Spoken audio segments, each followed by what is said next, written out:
Hello साथीहरु, म खेत गएको थिएँ र हतार यहाँ चाहिँ म घर फर्केको छु। यहाँ मेरो छोरी, मेरो कान्छी छोरी के गर्दै होलिन् पक्कै पनि यहाँ चाहिँ म छिटो गइरहेको छु। पक्कै पनि हो yes, where is my small baby daughter, where is my daughter. Okay, so साथीहरु, म घर आइपुगेको छु पक्कै पनि र यहाँ आइसकेको छु र म यहाँलाई रिक्वेस्ट गर्न चाहन्छु साथीहरु, अहिले तपाईहरुले Onik computer YouTube channel sorry not Onik computer, Onik अज्ञात युट्युब च्यानल हेर्दै हुनुहुन्छ साथीहरु, यो भिडियोलाई लाइक गरिदिनुस् र सोशल मिडियामा शेयर गर्नुस् हैन।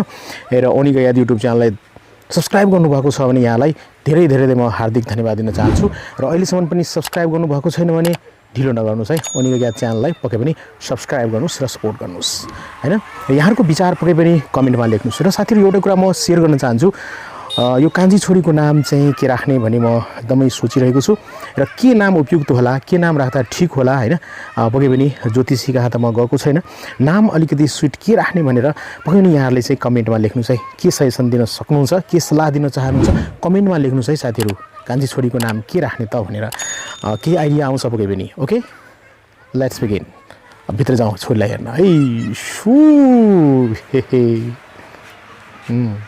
सुतिरहनु भएको छ पक्कै पनि। Hello, hi everyone, welcome back to my new blog.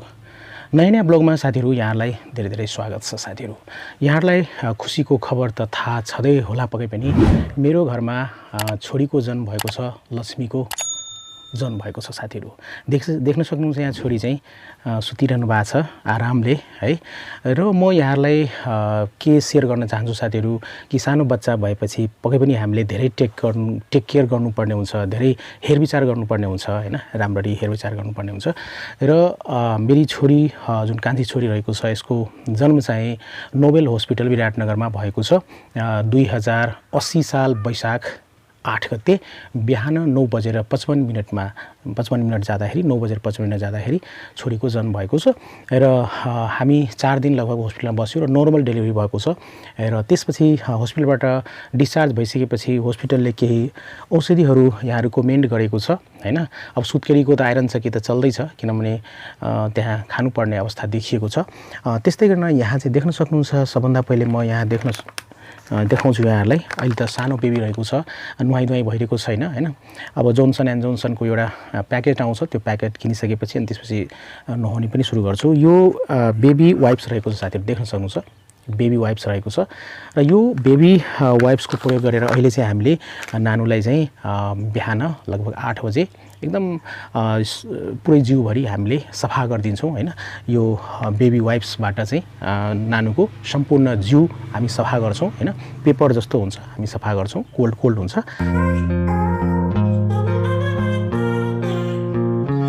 त्यस्तै न अर्को पनि रहेको छ साथीहरु, देख्न सक्नुहुन्छ यो चाहिँ वाइल हो साथीहरु, कोकोनट वाइल लगभग हो। यो कोकोनट वाइल यसलाई चाहिँ हस्पिटलले रिकमेन्ड गरेको छ र यो कोकोनट वाइलबाट हामी मालिस गरिदिन्छौँ एभ्री डे है। देख्न सक्नुहुन्छ कोकोनट वाइल।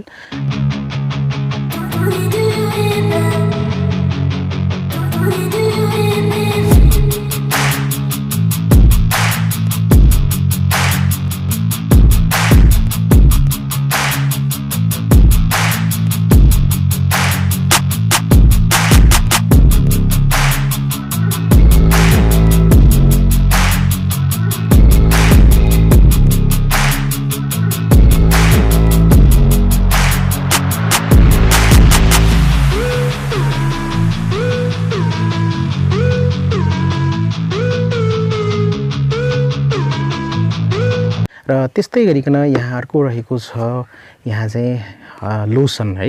यहाँ चाहिँ बेबी लोसन भनिएको छ, देख्न सक्नुहुन्छ यो बेबी लोसन हो है। बेबी लोसन, यहाँ चाहिँ बेबी लोसन हामीले चाहिँ लगभग राति सुत्नुभन्दा पहिले हामीले चाहिँ बेबीलाई चाहिँ छोरीलाई पुरै जिउमा हामीले हल्का ढङ्गले हामीले मालिस गरिदिन्छौँ। यो बेबी लोसन, बडी लोसन हो यो सानो नानीको लागि है। यो जति पनि यो रहेको छ साथीहरु औषधिहरु, त्यो सबै हस्पिटलले रिकमेन्ड गरेको छ। हस्पिटलले चाहिँ भने अनुसारले नै हामी गरिरहेका छौँ, आफ्नो अनुसारले पक्कै पनि होइन हैन।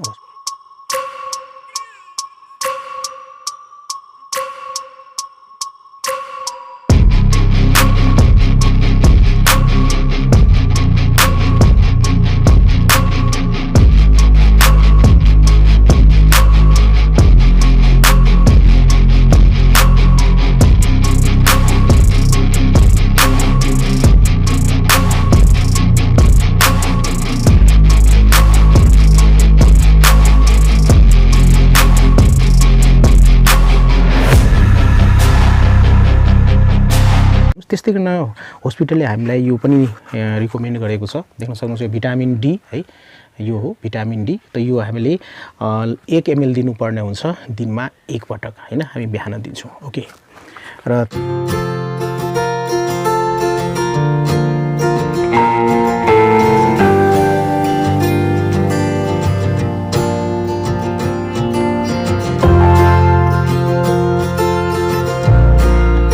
यसरी हामीले अहिले चाहिँ हस्पिटलको रिकमेन्डमा यो मेडिसिनहरु नानीलाई हामीले दिएका छौं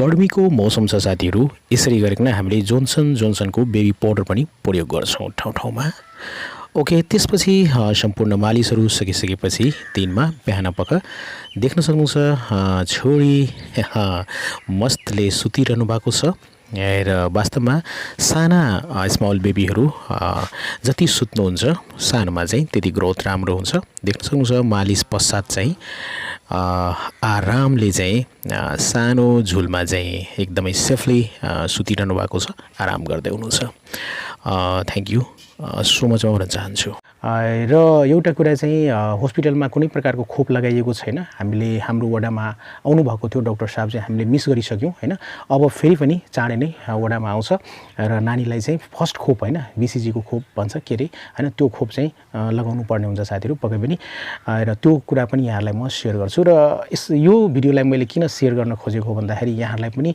केही जानकारी होस् र अलि रमाइलो पनि होस् र वास्तवमा बच्चालाई हामीले यस्तो प्रकारले अहिले चाहिँ हुर्काइरहेका छौं यस्तो प्रकारले हामीले लुक आफ्टर गरिरहेको छौं भने यहाँलाई पनि शेयर होस् भन्ने उद्देश्यले चाहिँ यो भिडियो तयार गरेको छु साथीहरु पक्कै पनि यो भिडियोमा कुनै पनि प्रकारको त्रुटि छ भने पक्कै पनि यहाँले त्यसलाई माफ गरिदिनु होला र पक्कै पनि त्यसलाई चाहिँ नर्मल रूपमा लिएर हामीलाई सपोर्ट गर्नु होला नमस्ते म ओनिक र हेर्दै हुनुहुन्छ ओनिक अज्ञात युट्युब च्यानल यो च्यानललाई अहिलेसम्म चाहिँ सब्स्क्राइब गर्नु भएको छैन भने साथीहरु सब्स्क्राइब गर्नुस् यो भिडियोलाई लाइक गर्नुस् शेयर गर्नुस् र सपोर्ट गर्नुस् पक्कै पनि हस् साथीहरु यो सानो भिडियो यहाँलाई कस्तो लाग्यो पक्कै पनि आफ्नो विचार चाहिँ कमेन्टमा लेख्नु होला र यो च्यानललाई सब्स्क्राइब गर्नु भएको छैन भने पक्कै पनि हार्दिक धेरै धेरै धन्यवाद सब्स्क्राइब गर्नु भएको छैन भने सब्स्क्राइब गरेर हामीलाई सपोर्ट गर्नु होला र पक्कै पनि हामी अहिले त वर्तमान टाइममा चाहिँ म यो नानीलाई नै रेखदेख गरेर टेक केयर गरेर समय बिताइरहेको छु र बेला बेलामा टेक्निकल भिडियोहरु पनि मौका पाए भने पक्कै पनि बनाउँछु र ब्लगहरु पनि ल्याउने गरेको छु र धेरै दिनपछि यो ब्लग ल्याएको छु फेरि पनि र अझ पनि ब्लगहरु रहेको छ जुन खेतमा काम गरेको छु गहुँ जुन एउटा हार्भेस्टिङ गरेको छु त्यो राखेको छैन त्यस्तै नै पप्पी ल्याएको त्यो कुराहरु ब्लगहरु अहिलेसम्म पनि पसेको छैन यहाँहरु माझ एडिट गर्न बाँकी छ ओके पक्कै पनि त्यो पनि ल्याउने छु पक्कै पनि छिटै नै साथीहरु अहिलेको लागि म बिदा लिन चाहन्छु माग्न चाहन्छु थ्यांक यू सो मच है टेक केयर गुड बाइ जय नेपाल